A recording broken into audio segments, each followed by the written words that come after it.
En el presente caso a analizar se expondrá el sistema electoral y político de Alemania, valiéndose para ello el libro de Sartori, Ingeniería Constitucional Comparada y datos estadísticos proporcionados por el Instituto Nacional Electoral de México, o INE. Bien, primero hay que tener en cuenta algo importante, y es que la Alemania que vamos a analizar en esta ocasión no es la misma Alemania que la de hace poco más de 100 años. Principalmente y comenzando nos enfocaremos en la Alemania del Segundo Reich, o sea, el Segundo Imperio, de parte de Guillermo II hacia comienzos del siglo XX.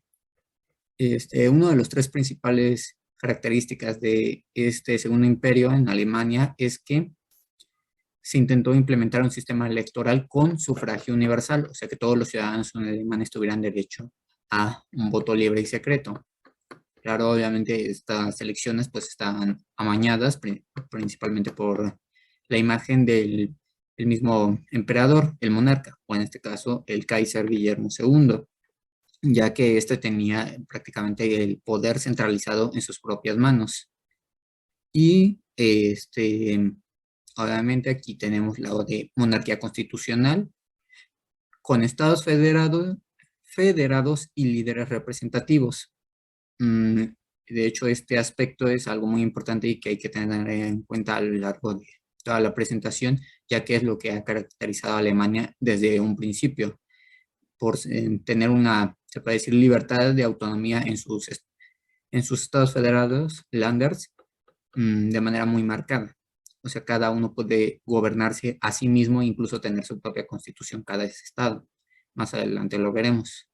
Y como tercer aspecto se encuentra Parlamento, el Reichstag, de estilo bicameral, o sea, con una cámara alta y una cámara baja, un poco al estilo de cómo fue y cómo es Inglaterra, con la Cámara de los Comunes y la Cámara de los Lores, o sea, una cámara para los representantes del pueblo y otra cámara en donde ya no se eligen de manera directa por parte de este sufragio.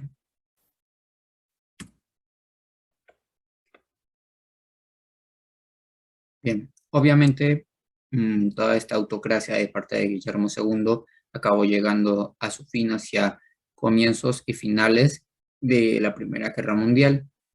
De hecho, con el Tratado de Versalles es que dio comienzo a la República de Weimar, ya incluso una vez que el Kaiser Guillermo acabó abdicando al poder y huyendo del país.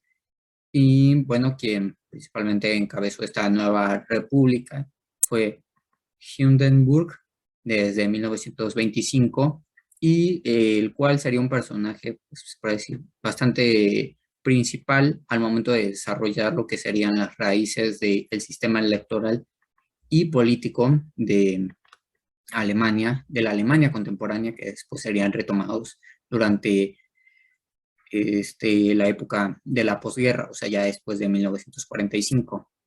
Y que, bueno, curiosamente, como vamos a ver, Hindenburg acabó, pues, en cierta forma y muy a su pesar, originando el ascenso de Hitler hacia la Cancillería y eventualmente hacia el poder absoluto.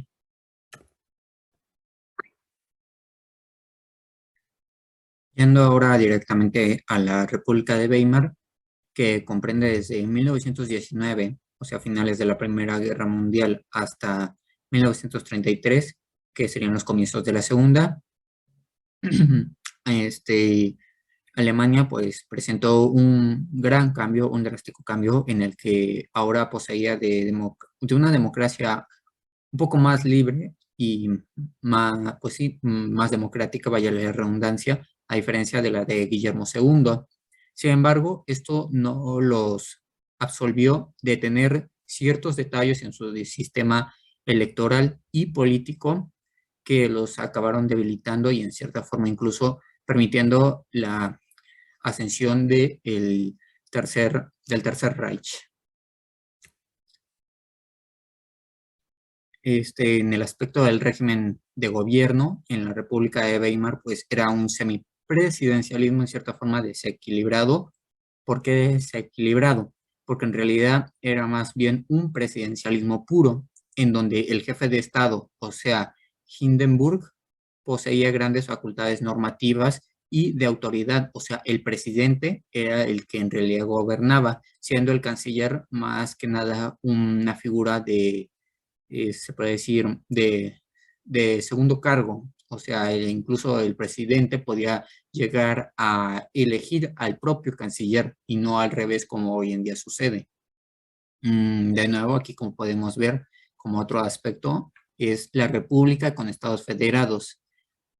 De hecho, en Alemania se sigue una tradición electoral donde los estados federados siguen teniendo su autonomía, como ya se había mencionado. El sistema electoral proporcional puro, de hecho, este es su principal problema que tuvo la República de Weimar, ya que al poseer un sistema electoral proporcional en su pura esencia, se acabó, se puede decir, siendo muy flexible ante partidos pequeños, como fue el Partido Nacional Socialista Obrero Alemán, que pese a tener en un principio poca representación popular, fue poco a poco ganándose más seguidores hasta acabar acabando a los demás partidos en el Parlamento. También aquí tenemos un republicanismo más o menos liberal, se puede decir, y la democracia representativa, de nuevo, o sea, el pueblo elige a sus representantes, un parlamento federal, el Bundestag, o sea, en donde los estados federados, los representantes de estos estados, se reúnen para legislar y bueno, supuestamente separado del Ejecutivo, pero como ya hemos visto, el presidente tenía más facultades de las que una constitución podía en cierta forma oficializar.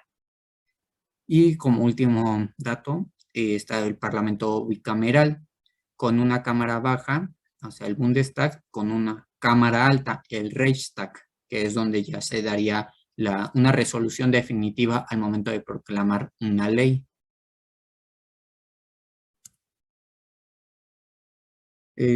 Ahora yendo completo a las problemáticas, aquí como ya se mencionó, al tener la República de Weimar un sistema electoral de proporcionalidad mm, puro, era muy flexible con partidos pequeños. En este caso, los nacionalsocialistas y los conservadores tradicionales, pues tenían bastantes oportunidades de conseguir poder. Incluso los partidos comunistas del momento lo tenían, claro, después fueron expulsados por parte de los nacionalsocialistas. Un dato más sobre los sistemas de representación proporcional puros es de que, bueno, más adelante lo veremos, pero no está de más recalcarlo aquí, de que Sartori mm, piensa, no solo piensa, sino que a través de su análisis afirma de que este sistema tiende a la fragmentación por esta misma permisibilidad hacia partidos pequeños. De hecho, después de la Segunda Guerra Mundial se comienza a establecer un límite mínimo de votos solicitados por parte de los electores hacia un partido. Si un partido no alcanza este umbral, se le quita su calidad como partido político de manera oficial. Y bueno, yendo también a otro aspecto es de que debido a la crisis económica y social que ya de por sí sufría Alemania después de haber perdido la Primera Guerra Mundial, se acabó agravando aún más en cuanto se dio el caso de la caída de la bolsa de valores en el Wall Street, o sea, el crack de 1929, que bueno, no solo afectaba a Alemania, sino que también a todo el mundo y que pues acabó afianzando el poder nazi, también incluso desde el aspecto social, ya que se ganó la simpatía del pueblo alemán al prometerles que lo sacaría de la crisis, cosa que la República de Weimar no pudo lograr.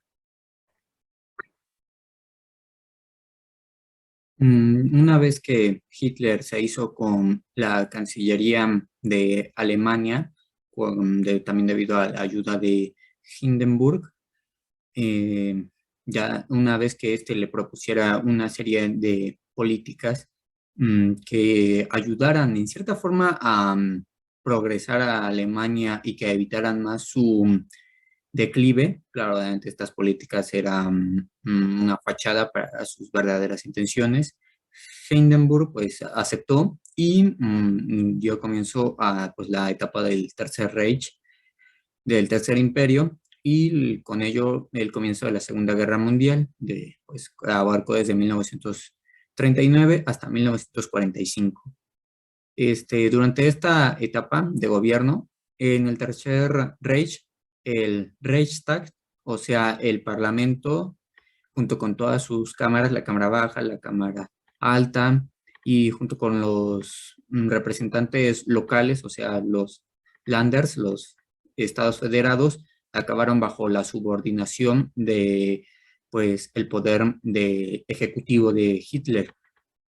Claro, obviamente en el aspecto constitucional, legalmente, decía que los estados federados tienen su autonomía, cada uno tiene su constitución, o sea, en un principio no se tocó nada de la República de Weimar, pero eso eran solo apariencias. En la práctica, o sea, de facto, quien ya llevaba todo el poder y las riendas del gobierno y fungía tanto como jefe de Estado y jefe de gobierno, era pues Adolf Hitler.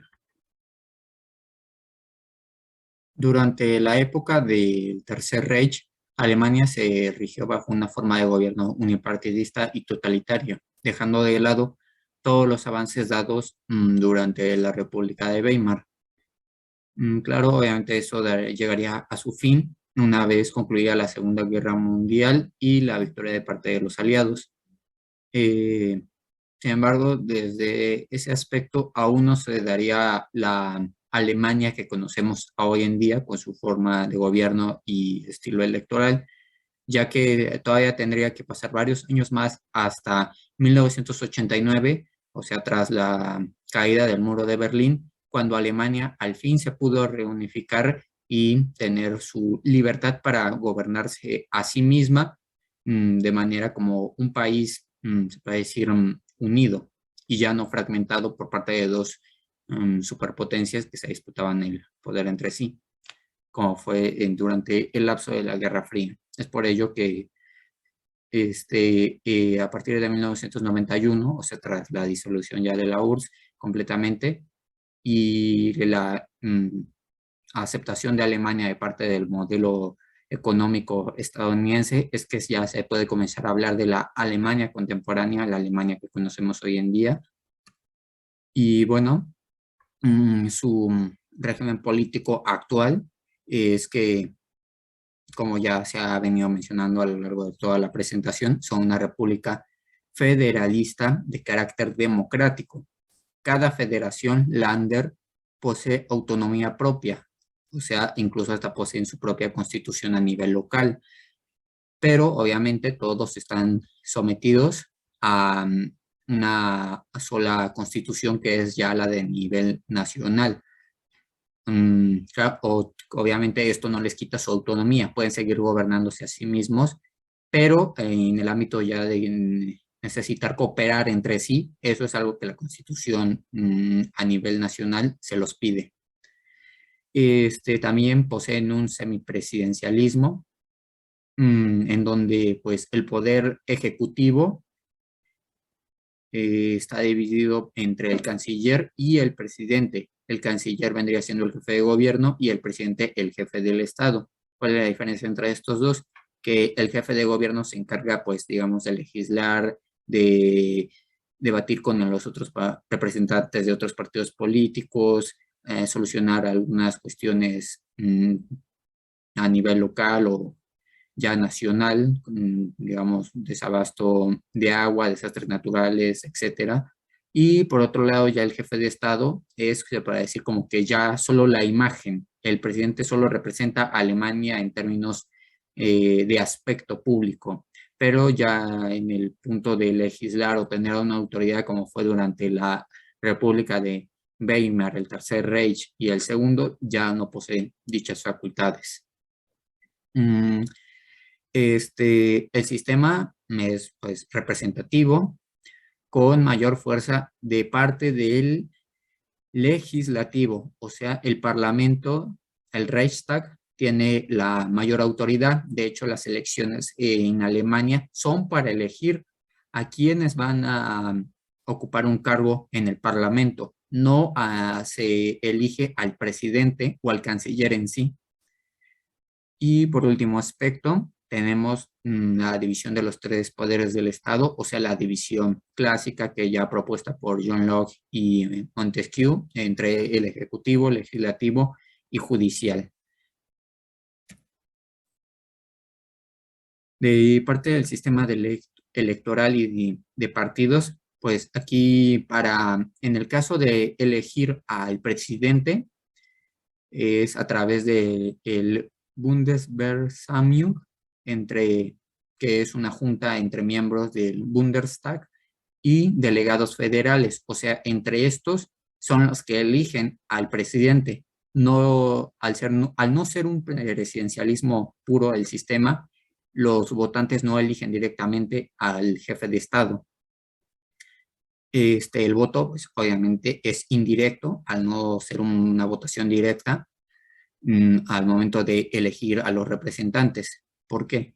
Se vota por un candidato al Bundestag, o sea, el Parlamento Federal, en donde se reúnen los 16 representantes de las 16 federaciones de los Länders.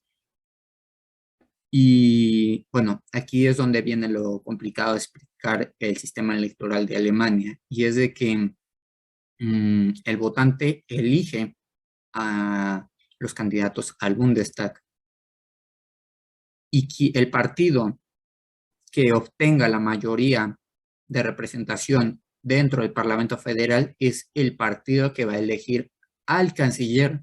Sin embargo, los alemanes no votan basándose en el aspecto del partido o la ideología en sí, sino que para ello tienen pues dos listas. De ahí lo del voto limitado con listas, ya que el elector posee dos votos.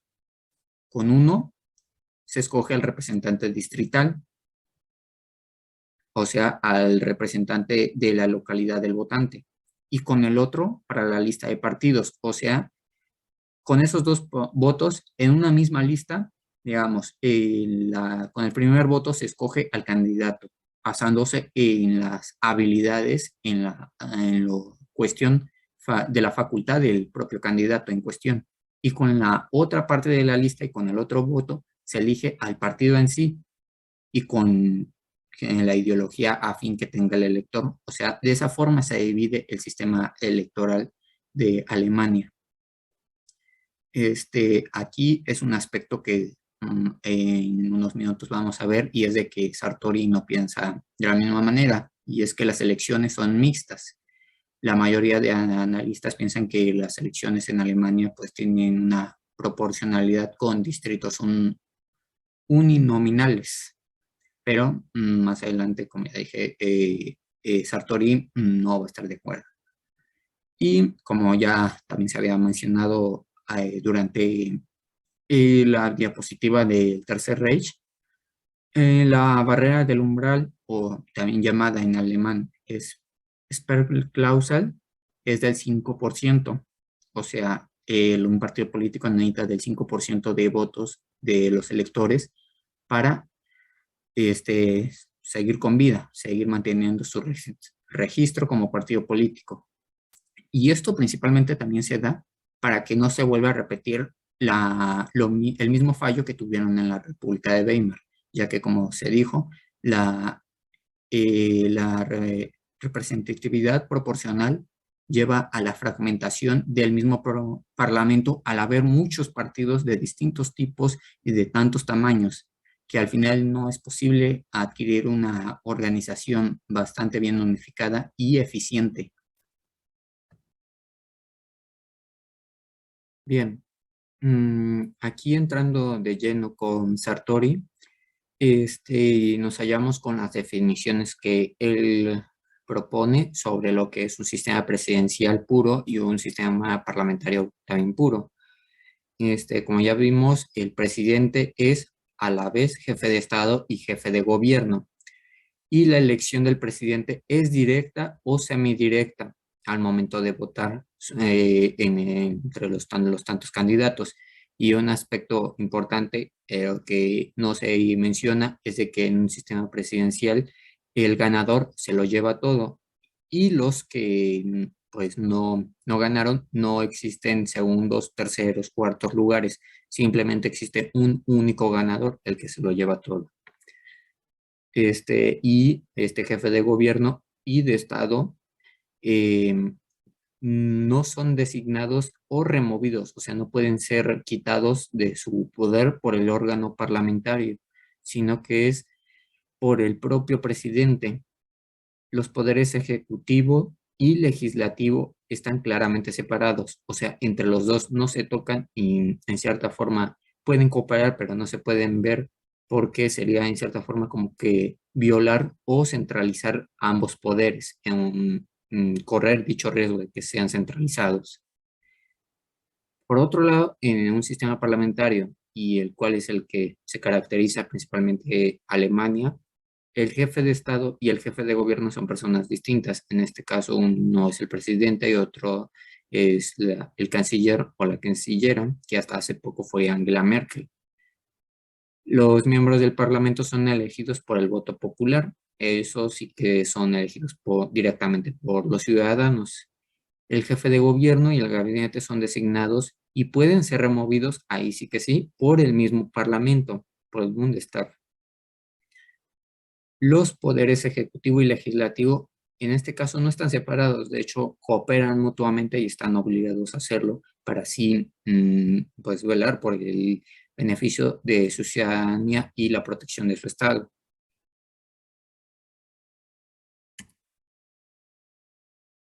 En el caso del sistema electoral, es algo bastante curioso y es de que Sartori entra en conflicto con muchas de las definiciones oficiales ya dadas y explicadas aquí, ya que, por ejemplo, Sartori señala de que Alemania no es un sistema mixto, sino que es de representación proporcional pura, o sea, RPP. ¿En qué consiste un sistema de representación proporcional puro? Ya más o menos se ha explicado a lo largo de esta presentación y consiste en que muchos partidos tienen el acceso a adquirir el poder.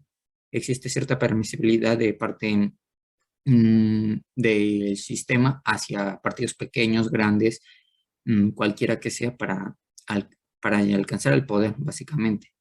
Sin embargo, aquí hay algo que fue modificado, de hecho es lo que predomina en Alemania y es de que a esta representación proporcional pura se rige bajo un sistema Heyre, o sea, en el proceso electoral, dicho sistema Heyre, junto con la proporcionalidad pura, se complementan de tal manera que el votante no va a votar en sí por el partido, sino más bien por el candidato, como ya se había mencionado, por sus facultades, por su reputación que tiene. Y en cierta forma, esto también ayuda para que la segunda lista, ya antes mencionada, la lista de partidos junto con el segundo voto que se le da al votante, pueda ser lo más justa posible y no tienda a la fragmentación del Parlamento con muchos, pues prácticamente partidos. ¿Esto cómo se hace? Es, digamos, el votante elige de entre, digamos, cuatro opciones, cuatro partidos. De estos cuatro partidos se están disputando por tres, mm, digamos, curules o asientos o lugares disponibles que hay en el Parlamento. El votante lo que hará será elegir del uno hasta el 4 el que mayor popularidad tenga hacia él, o sea, el que mayor simpatiza a él irá primero, luego sería el segundo partido, luego el tercero y luego el que menos le agrade al votante iría hasta el último, hasta el cuarto. Al final de la votación, cuando se haga el conteo, el partido que quede con menos cantidad de votos, o sea, en cuarto lugar, automáticamente se elimina, pero sus votos no se eliminan con el partido en sí, sino que esos votos se unifican junto con los votos de quien quedó en tercer lugar, lo cual esto permite que los que, digamos, adquirieron una victoria avasallante en una elección, no ganen así simplemente porque sí, sino de que sea posible de que los que quedaron en segundo, tercero, cuarto lugar puedan seguir escalando, como lo dice Sartori, escaños, hasta así quedar en el, digamos, que comenzó un partido en la ronda, no, en la primera ronda con tercer lugar, pero al final acaba consiguiendo el segundo o hasta el primer lugar gracias a que los votos de los otros partidos decidieron sumarse a los suyos. En eso también pues sería lo de el voto único transferible, VUT, que básicamente consiste en la oportunidad de votar por dos listas, una para el candidato y otra para el partido en sí. Y la segunda del partido en sí sería, como ya se ha explicado, para evitar que un partido único logre la victoria absoluta siempre y en cada elección.